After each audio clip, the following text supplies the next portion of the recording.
I don't get it.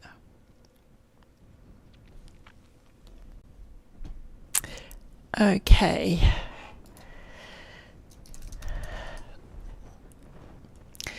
So I need to check and see if this is working, because everything gave me errors the minute I clicked go live. Kind of annoying. Alright, we've got some watches. I just want to say, and what I'll do is I'll put this on my phone, because all the errors that are coming up on the desktop, and I'm not convinced it should be like that, but I'll go to I guess my account and just double check everything's working. If you can hear me, could you let me know? I've had some issues with this technical setup, and this happens from time to time, especially when I haven't done it for a long time. We'll just do this and then mute that down so I can just watch myself. Okay, fabulous. I'm going to, I guess, open up the social media news services that I use, and then see what's new today, because I'm a little concerned that I'm behind the times on absolutely everything. I don't know why, but I haven't been keeping up to date on news. So let's just switch for a second. And I'm just going to log in. What's my username and password? Let's cut to that one. If you know, or maybe I use the Google one, I don't know. I must use Google. This is how long it's been since I've checked in to see everything.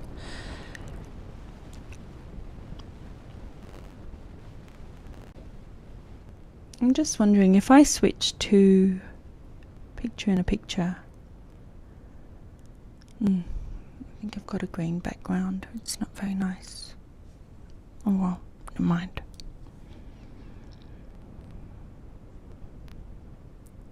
So we've got a Catholic dating site. We've got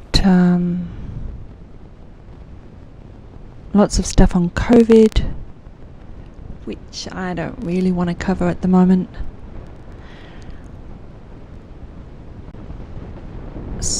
People being trolled. I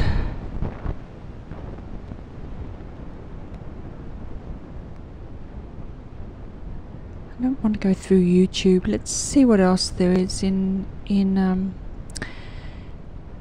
here.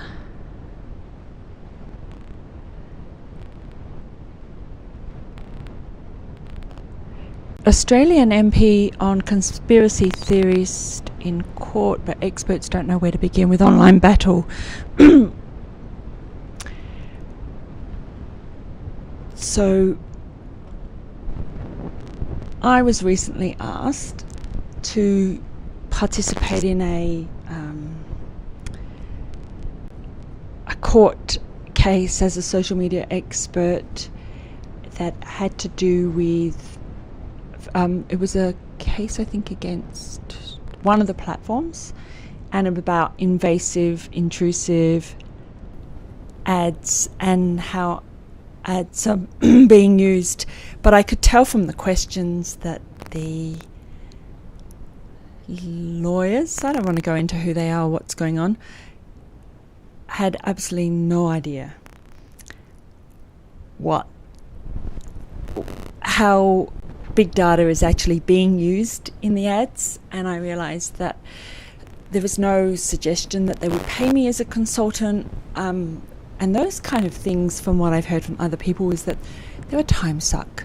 So I'd have to basically educate everybody on how the platforms use third-party data to create personal profiles on people and then do targeted ads. And it's not it's nothing like traditional media advertising, really. I mean, I know traditional media advertising like News Corp are now using the third-party companies, the third-party big data warehouses to create the profile on you. You know, the days of demographics and ads have gone, so the idea that you can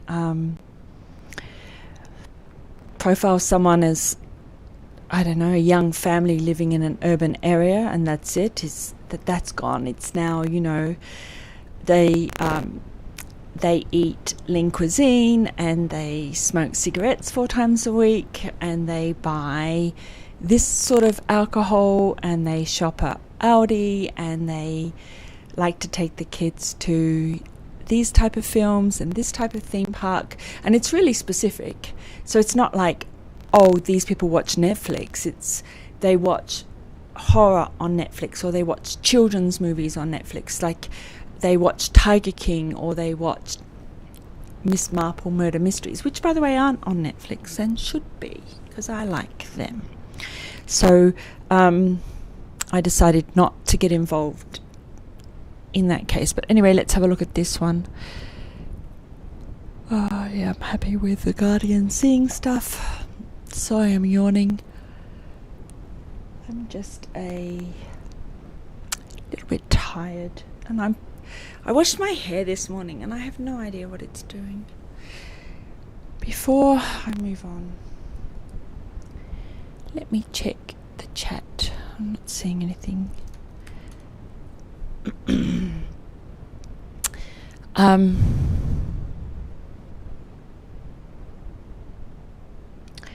Australian MP takes on conspiracy theorist in court, but experts don't know where to begin with the online battle.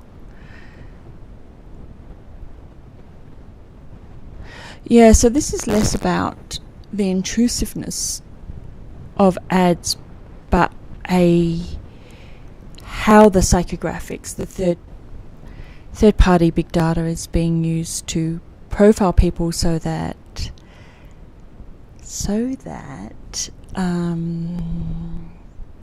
conspiracy theories can be targeted.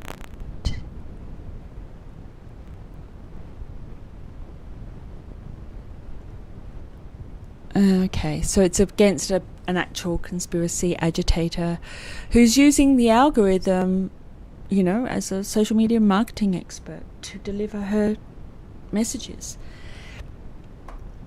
And newsflash, social media democratizes messages. So all of the spin, all of the fake stories that belong to marketing department of corporates and governments and whoever else are now in the hands of the people, and you'll hear that the people most vocal against it will be the large companies and government. And really, you know, I mean, given that the largest trolls on the planet are politicians and journalists, it's an interesting area, I guess. I'm not sure what they're going to do with Karen Brewer, because if she's... what is the law about discussing things online? And this has often been an issue. I once went in a debate with a QC who wanted to shut down all social media while a particular court case was on, so that people couldn't talk about that court case. I mean, there must be millions of court cases, and to shut down discussions on every single one of them is ineffective. And also, it's no longer that time. Like, in the old days when you had a jury that was drawn from another village brought into a second village, so that they didn't know anything about the court case, they didn't know anything about the case, and they could be impartial. That would have been in the Middle Ages. And today it's just about impossible and not relevant anymore to say that the person needs to know nothing about the case when they come in.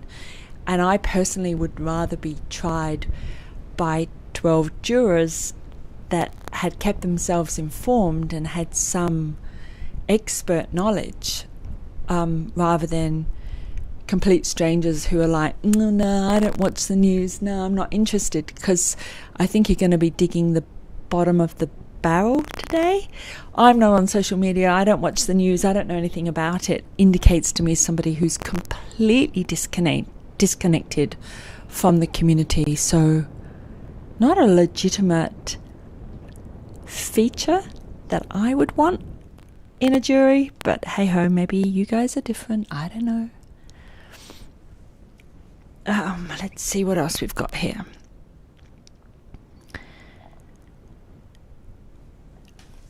Hello.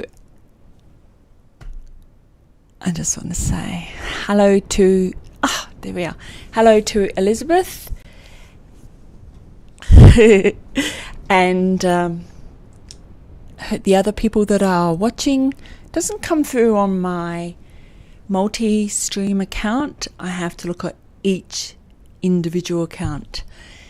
Thank you. Good to know that it's sounding good. I appreciate that. I'm going to go back to my social media dashboard now. And we'll just have a quick look at what else there is going on in the Australias. And if I put that back in there. I'm not sure if this works like this. So anyway,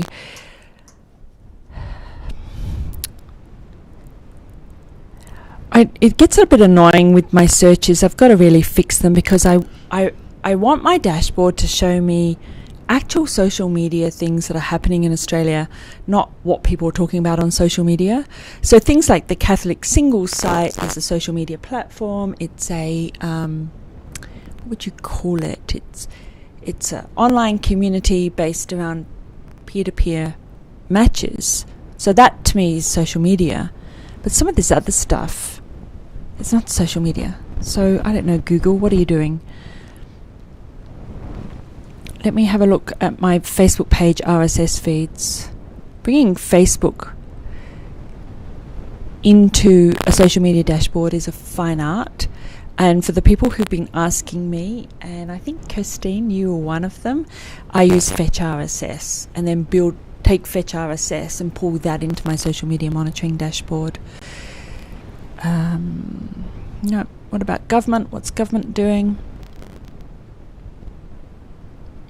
I'm not 100% sure how to do these social media news services. I feel like that if I prep them and pre-write them, it takes away from the kind of discovery element that I like to show students in class, where we discover what's new that day.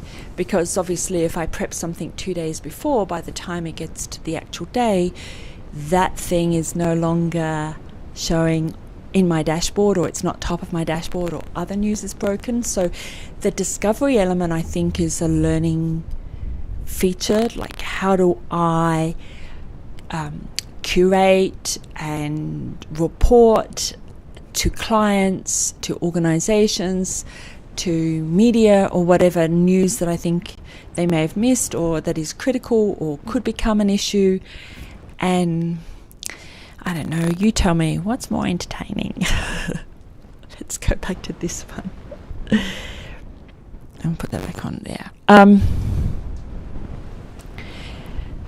Pandemic has disproportionately affected women. Yeah, no kidding. Right, that's government in Australia. I just want to see if there's anything. Let me have a look in the social media blogs, because they'll actually cover social media. Facebook blames contractors for failing to remove Kenosha's militia's call to arms. I knew this was going to happen, and this is a bit of an issue. So Facebook outsources like 80% of their work. So they have all these moderators that the algorithm, the artificial intelligence is monitoring the moderators and then learning what human moderators do with particular content, okay? So if you're a moderator with Facebook, you don't have a job for life, because once the AI has profiled you and how you would review something, then you're released and new moderators are brought in. So there's a large team up front, and then over time it's expecting the AI to do a better job of moderating than human beings. So when Zuckerberg points to the contractors and operational mistakes by the teams to bar organizations that are deemed dangerous, some of the issues there, and there's quite a lot, one is the human moderators are training the AI, and the AI can get it wrong, and the moderators can get it wrong. But the AI learns from like 100 moderators. It doesn't just review one. The other one is Facebook let go of all their contractors, 80% something, during the pandemic, because they couldn't bring them into the offices and they refused to allow them to work from home. I think Google did the same thing, and how they treat their contractors would be an interesting review and audit in and of itself. But if you have dropped a lot of contractors for a reasonable amount of time, that puts you on the back foot. One of the reasons why Facebook version 5 is being released this week, September, I think they said September, everybody be moved across to the new Facebook, dark mode, different algorithm, Facebook. It should have been released in March, but a lot of the contractors weren't allowed to work from home, and it's outsourced. It's fully outsourced. So it's not a couple of part-timers working from home. It's large companies coming in. So I've been heavily involved with large outsourced companies over a long period of time. So I kind of know how managing vast workforces that are not your own can be an issue. And I'm not blaming Facebook for that, but the fact that they weren't resilient during a pandemic is a concern to me. It shows quite an immature kind of a company. Anyway, let's just cut back to this again. So the Kenosha Guard militia established a Facebook page. So this is the Wisconsin militia, sort of like vigilantes that apparently the police are supporting.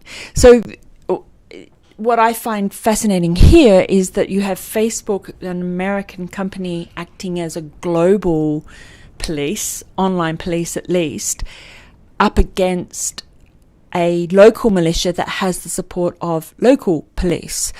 And ethically and politically, this is an interesting space, because it's entirely possible that there are political people within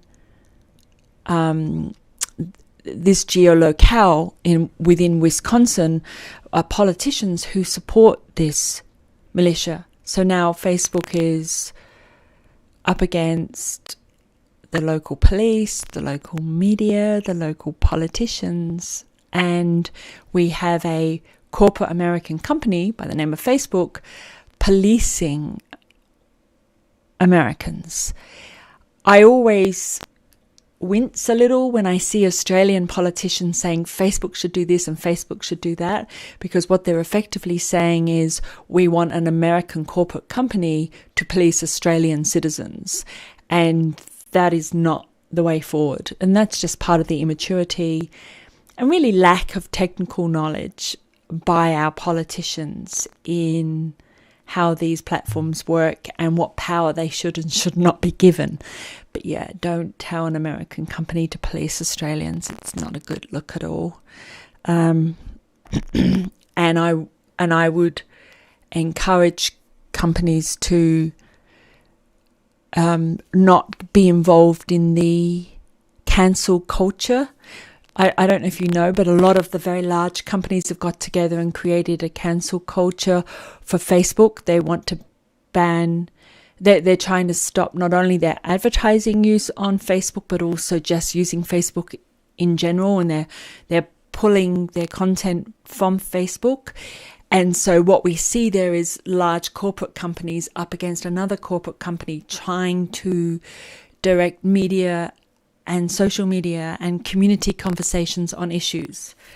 And I'm sorry, but I don't believe that corporates always have community interests at their best, in their inner heart, if you like. Okay, so hi Gary. Just want to say hi.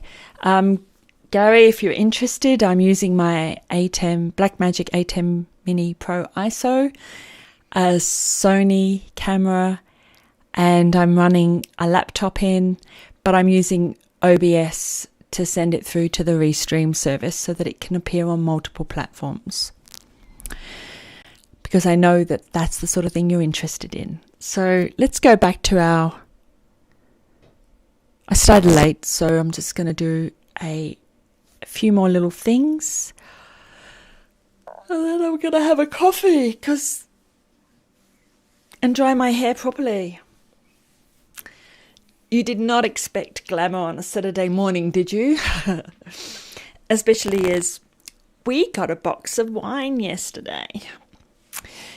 And so last night, we did not drink the box of wine last night, but we may have had one or two with naked wines.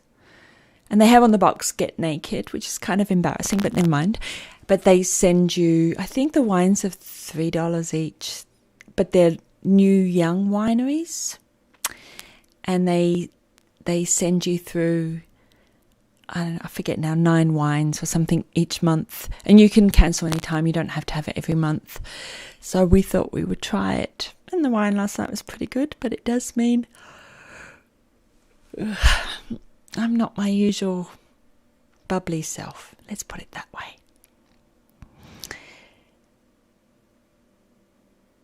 And let me see. Anna. Hello to you too. What else do we have here? Social Media Examiner, how to plan a Facebook ad campaign for the holidays. I already teach all that over and over again. Green teen memes, how TikTok could save the planet. I find TikTok fascinating. Their new CEO's just left. I guess if you can't stand the heat, get out of the kitchen. And he was the CEO for 3 months, and there's now a young woman, Vanessa Pappas or something, who's just taken it on. Yay. And I like TikTok, and people who dismiss TikTok don't necessarily understand what it is. First of all, if you think that Facebook is for friends and family and the odd troll that manages to make their way in, and Instagram is for Insta-worthy, looking beautiful all the time. TikTok is for goofing off. It's for mums with kids who are dancing while they're doing the washing up, and that is to be encouraged.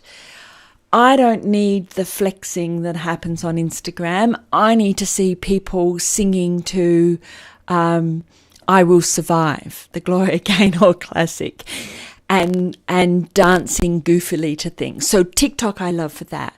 TikTok also has an educational side, and so they're pushing education. And I tried to get Facebook to do this. I know that they eventually brought in lesson plans into Facebook groups and other things, but that ability to add an educational element to a platform, which is EduSocial, is one of the big things that people look for on social media. So they're often on YouTube learning how to cook, or they're looking up blog posts on, I don't know, social media monitoring dashboards or whatever. It's such an important area. And the fact that I think it's called EduTalk, the hashtag, and they're reaching out to people to do educational videos, I think is really important. And my hair's still wet. And I I would love to see more of this. You know, Twitter's trying to own the news and sports space. Everybody they employ has a sports background, so I'm not. That's one of the reasons I've been missing in action from Twitter for a couple of years. I'm not interested in sports, sorry. And Facebook's sort of going after entertainment with their videos and also with media as well. Shopping on Instagram, the new shop features and all that kind of stuff, and fashion and beauty influencers, which is nice, but they're trivial. Like for me, they don't doesn't have depth. I like social. I like educational posting. If a company is running an online school, not only to teach their product, but to help small businesses or something, then they have my support, because I think that that's a way of obtaining and retaining an online community in engagement, is by teaching them things so that they go, that's really useful. I want to see the next thing. There's only so many beauty videos, anyway, that I personally can see. Is this in shot? It's half in shot, half out. Should we have it in shot or out? Let's have it in shot. There. I'm probably mucking around with the sound now and it's going to be all broken. Thanks, Laura. I'm only starting to play with Mi Mini Pro. Small steps. You're looking fabulous, doll. Why, thank you. So are you. I'm going to start to invite people in, I think, in this. I don't know. I don't have a structure to this. You may not have noticed. I haven't got everything set up, but I do think it's important to do some and then to keep it going, and then eventually you figure out what people like, how long the videos should be. I haven't got any straps on the bottom of the screen. I'm still mucking around with the green screen, which I turned to a blue screen, but I probably should have something prettier behind me. Flowers, sparkles. You tell me, what should I have as my backdrop? What else do we have going on here? I'm not sure. Saturday morning is a good time to do this. It's not for me anyway. Maybe I should cut my hair. What do you think? Should I have guests? I don't know. I feel like if I have guests, I have to be professional, which means I have to preempt questions, send them questions, maybe coach a little bit so that we don't get just yes, no answers. Ivan, I like your authenticity. Thank you. I think. Authentic goofiness, maybe. Authenticity is a funny thing, because if I say to a client, you have to be more authentic, they look at me a bit blankly. And then I just say things like, don't say things like on your social media posts like, we, the company, would like to announce that, because it's not very authentic. But I agree, there's something behind the scenes that you can bring in that makes you feel more chatty. And one of the reasons I like to have my chat up on a second monitor that swivels. Oh, coffee time. You're right. Okay, I'm gonna quit here and now and go and have coffee. We've been going quite a long time. I think about half an hour. But who knows? Next one I'm going to do is on, let's say, Tuesday morning, Sydney time, 8:30. Do you think 8:30 is a good time? Should I catch people on the way to work? They could listen while they're driving. No, because they might crash. But they could listen on the bus. Would they listen when they got to work at 9 o'clock? No, I think people, when they get to work, they need to look at their emails and fight any fires that other people have caused them overnight. I don't know. What's a good time for a news broadcast, social media news broadcast.